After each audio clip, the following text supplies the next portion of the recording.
The three factors that determine the type of work a motor can produce are speed, torque, and horsepower. Speed is defined as how fast the motor performs its work.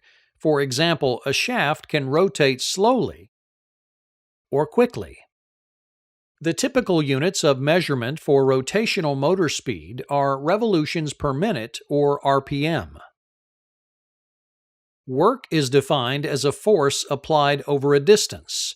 In the case of flywheels, winches, and motors, the work is called torque. Torque is a special type of work that produces rotation. Torque occurs when a force acts on a radius.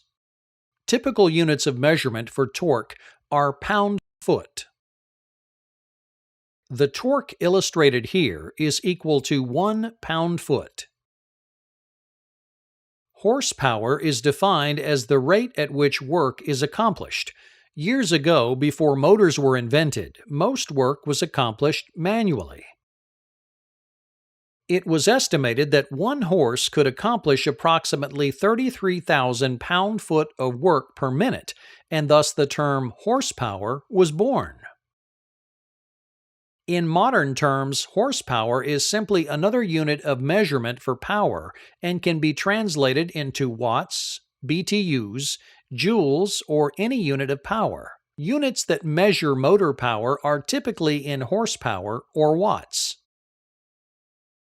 You can manipulate the connection among speed, torque, and horsepower by understanding how they are related. The work accomplished here, the torque, is represented by the weight moving along the conveyor.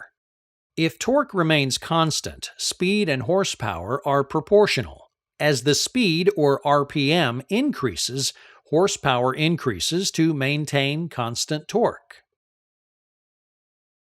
If speed decreases, horsepower decreases to maintain constant torque. Let's say we wish to keep torque constant but want to increase the production of barrels.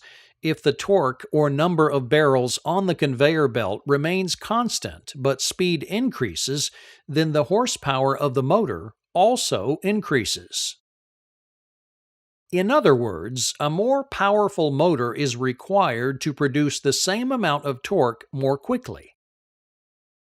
Similarly, the opposite is true. If we wish torque to remain constant and decrease speed, then the horsepower of the motor also decreases. If speed remains constant, then torque and horsepower are proportional. As the torque increases, horsepower also increases to maintain constant speed. As the torque decreases, horsepower also decreases to maintain constant RPM. Let's say we want production to increase, but the speed of the conveyor to remain constant. If torque increases, horsepower also increases to compensate. This means a more powerful motor is needed to produce more torque at the same speed. Similarly, the opposite is true. If we wish speed to remain constant and decrease torque, then horsepower also decreases. If horsepower remains constant, then speed and torque are inversely proportional. As the torque increases, speed decreases to maintain constant horsepower. As torque decreases, speed must increase to maintain constant horsepower. Let's say we want the horsepower of our motor to remain constant, but wish to increase the torque. If torque increases, the speed of the conveyor decreases, so that the horsepower required of the motor remains constant. Similarly, the opposite is true. If the torque decreases, the speed of the conveyor increases, and the horsepower generated by the motor remains constant. To calculate the amount of horsepower required to move a horizontal load, we must first consider the occurrence of sliding friction. Friction occurs when two materials resist moving against one another. For example, it's much easier to pull a block of metal across a smooth field of ice than it is to pull it across a rocky path. The friction between the block and the rocks is greater than the friction between metal and ice. The amount of friction generated depends primarily on the materials which are in sliding contact. The coefficient of friction, symbolized by the Greek letter mu, is a dimensionless quantity which describes the ratio of the force of the friction between two bodies and the force of them pressing together. This coefficient can be used to help determine the amount of force required to move a load horizontally across a surface. Many manufacturing handbooks contain tables that publish the coefficient of friction for common materials. The amount of force required to slide a load and overcome the surface friction is calculated by multiplying the coefficient of friction by the weight of the load. Once this force is determined, it's easy to calculate the required horsepower to move a horizontal load. First, find the horizontal force required by multiplying the coefficient of friction by the weight. Then, determine the amount of work required by multiplying the force by the distance in feet to be moved. Next, calculate the power by dividing the work by the time in minutes.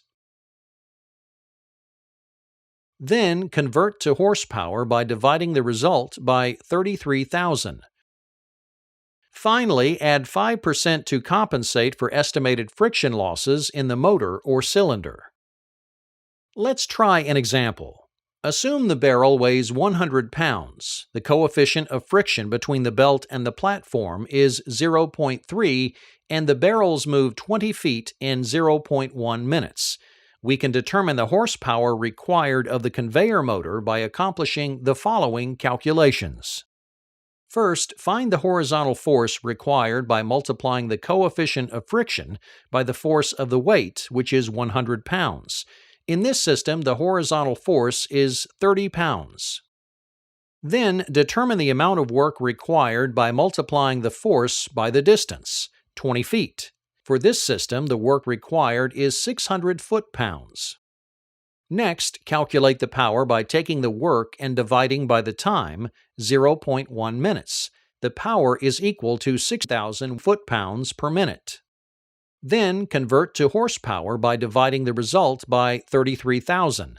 This yields a result of 0.18 horsepower. Finally, add 5% to compensate for estimated friction losses in the motor or cylinder. The final result is 0.19 horsepower.